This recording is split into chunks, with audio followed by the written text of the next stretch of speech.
की कोई इच्छा ना, बुढ़िया बोली अभी जाओ। दिया है कड़वा वचन सुना, जाने की तैयारी किया है। पत्नी के पास गया है यार, पत्नी के जब पास गया तो गौशाला में गोबर उठा, पाथ रही गोबर का कंडा।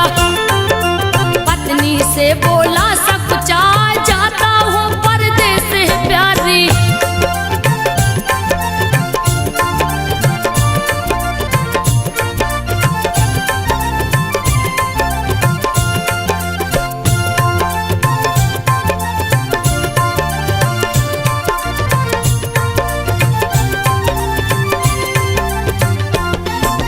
जाता हूँ परदेस में प्यारी, बात को सुन लो ध्यान लगा, अपने धर्म का पालन करना। कुछ दिन में जाऊंगा यार, पति जी कोई दे दो निशानी। मन में दीजिए धीर धरा, मुझको भूल न जाना स्वामी। मन में लीजिए बात बिठा, पत्नी की बातों को सुनकर लेके अंगूठी दिया धरा, लो प्यारी इस पास में रखना। याद जो मेरा तुझे दिलाए, मेरे पास तो कुछ भी नहीं है।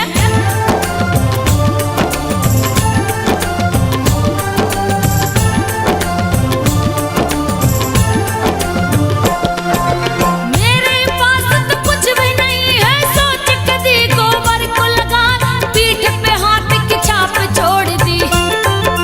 लेके पिया परदेस को जाए, कई दिनों की यात्रा करके पहुंचा है एक नगर में जा, जाके दुकान पे नौकरी मांगे। लेकिन कोई देता ना, सबने उसको है ठुकराया। सेठ के पास गया है आय, अपना नौकर सेठ बनाया। नौकरी पर है दिया लगा, उस दिन उसने बहुत कमाया।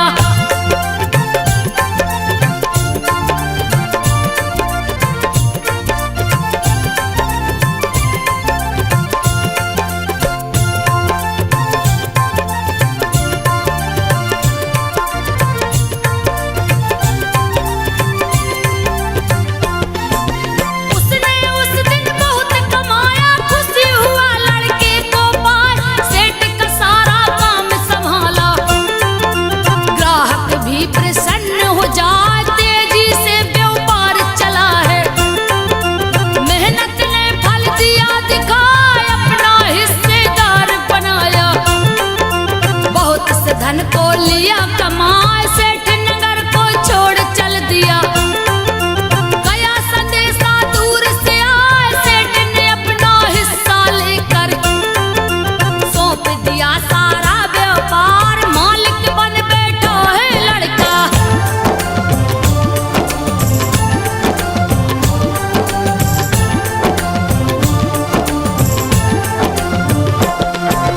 मालिक बन बैठा है लड़का, बहुत सा पैसा लिया कमाए, उसकी पत्नी को बुढ़िया ने जली कटी है रोज सुनाए, रात दिन ही काम कराती। सबका जूठन रही बिकवा, सभी जिठानी उसको बोले। बुरा भला सब रही सुना, रोज सवेरे उसको बुढ़िया जंगल में देती थी पठा, टांगी लेके हाथ में अपने।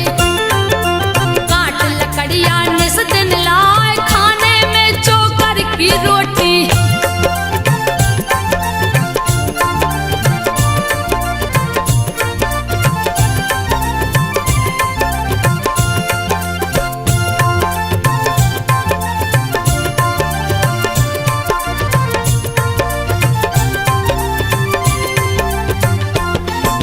खाने में चोकर की रोटी रोज ही देती उसे बना, नारियल की खोपड़ी में पानी रोज रही है उसे पिला, चोकर की रोटी है खाती। किसी से कछु न कहती जाए, आटा से जो निकले चोकर, उसकी रोटी रोज बनाए, खाकर अपने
रही समझाए, गुड़ चने का प्रसाद बांटना, खुद भी उसको लेना खाए, गुड़ चने सज पूजा करता।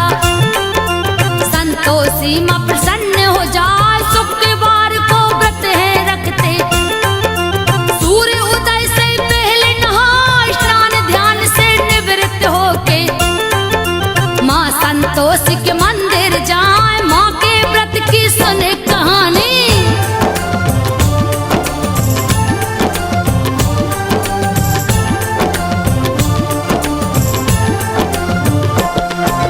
माँ के व्रत की सुनो कहानी, जा मंदिर में ध्यान लगा, मंदिर में यदि जा न सको तो घर में लो मूर्ति बनवाए, मूर्ति भी घर नहीं बने तो उनका फोटो लो मंगवाए, मंदिर छोटा घर में बनाकर माता की पूजा की जाए। खट्टी चीज को खाना नहीं है, परिवार भी कोई न खाए, पूछ लिया माता के व्रत को, सुन के विधि गई हर साल, करूंगी व्रत संतोषी माँ का।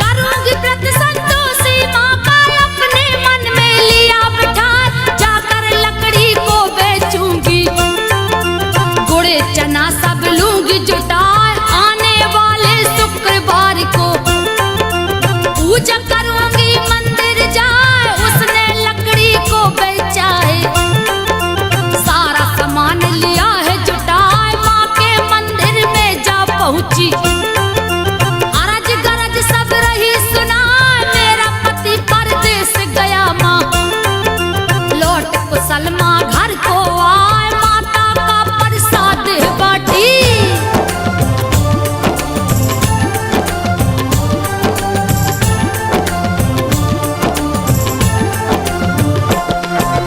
माता का प्रसाद बाटी, अपने भी मुंह में लिया लगा, दूसरे शुक्रवार को भूखी, तीसरे को गया पैसा यार, उसके पति ने बहुत से पैसे लिख के चिट्ठी दिया भेजा, चाची अब नहीं बात करेगी, बच्चे ताना रहे सुना, रुपया लगा है आने इसका, उसके भतीजा रहे चिढ़ा, शुक्रवार को माँ के मंदिर जाके बोली वो सिरनाए, मैंने तो धन नहीं थमागा।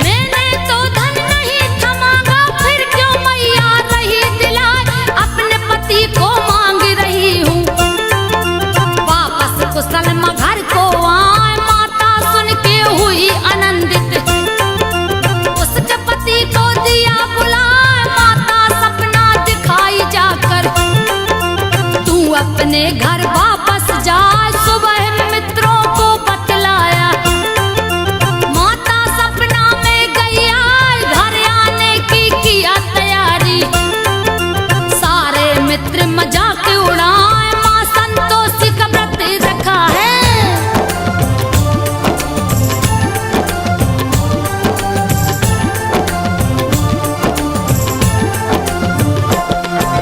माँ संतोषी का व्रत रखा है,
सारी बातें।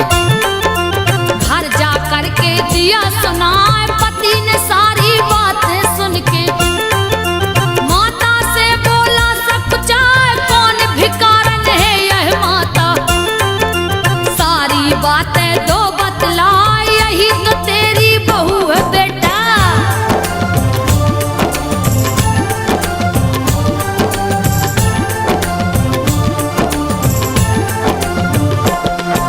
यही तो तेरी बहू है बेटा, लिया है ऐसा हाल बना।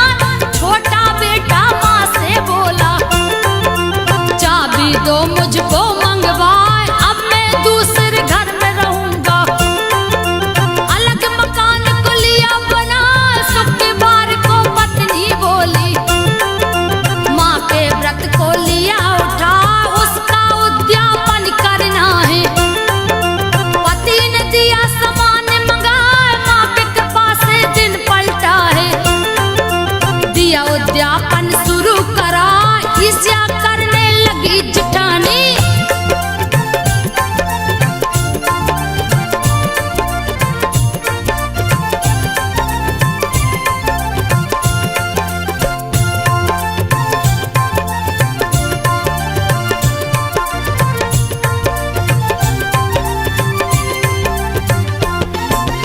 ईर्ष्या करने लगी जिठानी, बच्चों को है रही समझा। जाके खट्टी चीज मांगना, किसी बहाने लेना खाए, सबको खिलाई है जैसे ही। बच्चों ने दिया मुँह को फुलाए, नहीं दिया है उसने खटाई। पैसे को दे दिया है जाए, पैसा लेकर खरीद खटाई। सभी ने लिया है मुँह से लगा, उसके पति को पकड़ ले गए।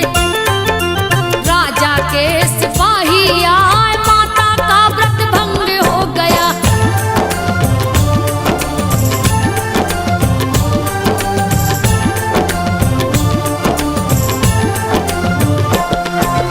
माता का व्रत भंग हो गया, फिर से किया उद्यापन जान। सारे विरोधी पस्त हो गए।